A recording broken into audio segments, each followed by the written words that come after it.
Hi, my name is Brad Hardy. And my name is Travis Coombs, and we're going to be presenting on the mental health industry within Australia. So after our preliminary research, the key takeaways that we've found is that we believe that the current political climate and the dire need for change in the health industry post-COVID makes Australia a prime location for foreign investment and implementation of a countrywide mental health app. The country of Australia is comprised of about 56 million people, which ranks them 55th in the world. Their GDP operates at 1.3 trillion.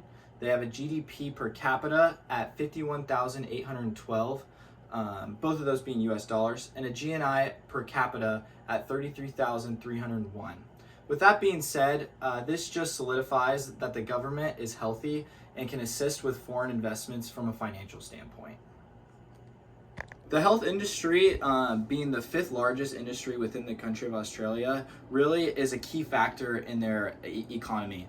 10% of the GDP per year is spent in this industry, as well as it's ranked 11th on the World Index of Healthcare and Innovation. 1 in 5 people struggle with a mental health or behavioral condition within the general public, which is about 20%. And they are ranked top tier in quality and third lowest in science and technology. All right, so why mental health? Especially looking at post-pandemic, we have a huge population of disenfranchised youth who have really struggled. If we look at that graph, we can see that anxiety, depression, and distress levels have actually risen by 83%. And in light of that, there's been a new focus on reform and regulations in order to really cope with the effects we haven't seen coming. So now to jump into what type of product we are offering. This form of e-commerce, this mobile app that we want to introduce will offer therapeutic services by connecting local trained professionals to the users in their designated areas. The main goal of this type of e-commerce app will have generalized diets as well as designated exercise plans. And we believe that by introducing this type of product to the public, they will have access to the materials they need to seek comfort in a time of distress. Now to quickly highlight the government and regulations within this industry, Australia operates kind of on an open barrier bias.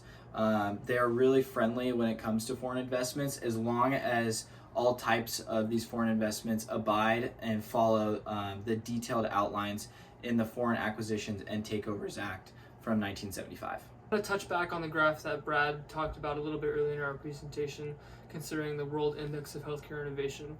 There's a couple of markers that require a little bit of attention, those being quality, where Australia is ranked the second highest, and then in science and technology, where Australia is actually ranked one of the lowest. And this represents a great opportunity for us to capitalize on the lack of technological advancements in Australia.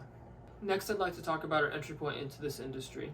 Currently, we have a very large population of youth who have really suffered from this pandemic, as well as a big population of our labor force, which is still relying on unemployment funds. I'd also like to point out that bottom left picture, we see a graph showing Australia's deep decline during the pandemic, but we also see that it's recovered in a nice strong V shape, which shows that Australia is ready for foreign investment after doing quite well. And considering Australia's economic freedom scoring, they're scored at about 77.7%.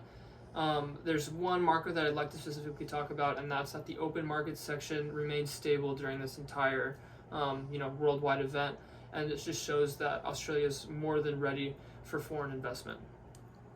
Moving on, we would like to highlight some of the relationships between Australia and the United States. It was very fitting that we chose Australia to implement our e-commerce product because of our deep cooperation that goes back many years. We have a strong history of military and fiscal ties with the country. The countries have a two-way investment that equates to just under $1.8 trillion, and Australia has really proven to be an appealing and profitable market, which offers very few barriers of entry, has a familiar legal and corporate framework that's also sophisticated, but also straightforward in its business culture. The biggest strengths in this mental health e-commerce market are that we will help Australia establish a mainstream solution to the developing needs of the mental health crisis. There's also a new market for foreign investors to capitalize on one of the most stable financial markets post-pandemic. And lastly, there's a revitalized global focus on the mental health of its citizens and the emerging markets within there. Upon completing our research, we have concluded that the country of Australia is stable and growing in the wake of the global pandemic. And despite the industry having large amounts of investment, it has not yet fully established itself. This makes Australia a prime candidate for a foreign investment into the mental health e-commerce market. And we just want to thank you for your time and hope you have a great day.